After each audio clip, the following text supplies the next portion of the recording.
EasyCast est unique en son genre parce qu'il a vraiment été développé en fonction des besoins des utilisateurs. Ce ne sont pas des informaticiens qui ont développé de leur côté, on est vraiment dans un processus de recherche et développement. Donc les développements sont guidés par les résultats de recherche et du côté des enseignants, on a vraiment fait une interface très simplifiée pour qu'ils puissent très rapidement se l'approprier. C'est l'enseignant lui-même qui gère son enregistrement, qui gère les plans de sa caméra durant l'enregistrement par l'intermédiaire d'un simple clic, qui peut publier ou non directement à ses étudiants, qui peut par la suite chapitrer sa vidéo de la manière qu'il souhaite. Des étudiants vont pouvoir lancer des discussions sur un moment précis de la vidéo et ensuite discuter de ce moment, voter pour les meilleures réponses, de mettre des signets temporels au sein des vidéos en donnant un titre, une description, des mots-clés, ce qui leur permet vraiment de mettre un ensemble de signets au sein de la vidéo, de faire de la recherche dans ces signets, de trouver de l'information qui leur semble pertinente. Ici, c'est vraiment la possibilité de mettre les discussions sur l'ensemble du flux audiovisuel et de donner beaucoup plus de pertinence entre le contenu créé par les étudiants et le produit audiovisuel. Au niveau des usages, on a très vite remarqué que les étudiants avaient un comportement très actif par rapport aux vidéos. Ils avaient la vidéo, mais ils avaient également les autres supports à leur disposition et ils se créaient leur propre support en se basant sur ces vidéos d'une part, mais également sur des livres de référence, sur le diaporama, ce qui leur permettait, en faisant pause, en allant dans d'autres vidéos, etc., de se créer un support beaucoup plus proche de leurs besoins d'apprentissage. Certains allaient créer des espèces de textes monoblocs et des livres, des polycopiés de cours. D'autres allaient faire des espèces de mind maps.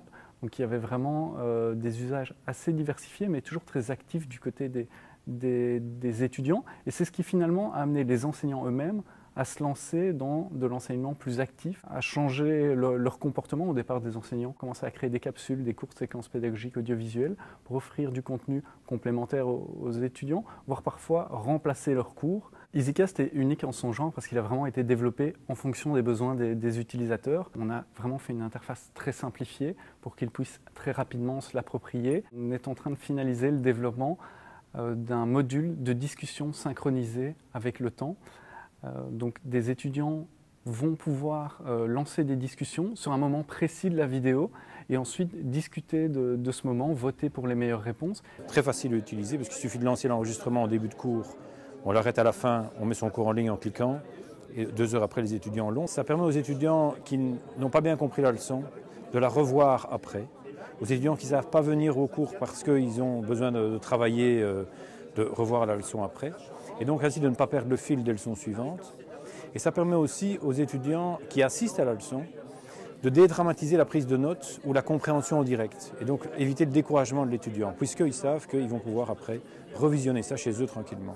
Pourquoi la stratégie? C'est parce que il faut être aveugle pour ne pas voir que nos étudiants évoluent et qu'un des éléments d'évolution, c'est leur capacité à utiliser des outils de type vidéo et de contenu multimédia que n'avaient peut-être pas les étudiants il y a quelques années, mais en tout cas, ils n'avaient sûrement pas l'accès aussi aisé à ces contenus que maintenant. Aussi bien du point de vue ergonomique que du point de vue contenu, cet outil n'a plus rien à voir avec celui qu'on avait imaginé au départ, parce qu'on a engrangé un grand nombre d'observations. On a à peu près 10 000 étudiants qui utilisent le podcast maintenant et on a fait 7 000 observations auprès d'étudiants. Et donc sur cette base-là, on a développé quelque chose qui, à notre avis, convient mieux à l'utilisateur. Et s'il convient mieux, il l'utilise. Et s'il l'utilise, il est motivé. Et s'il est motivé, il réussira mieux.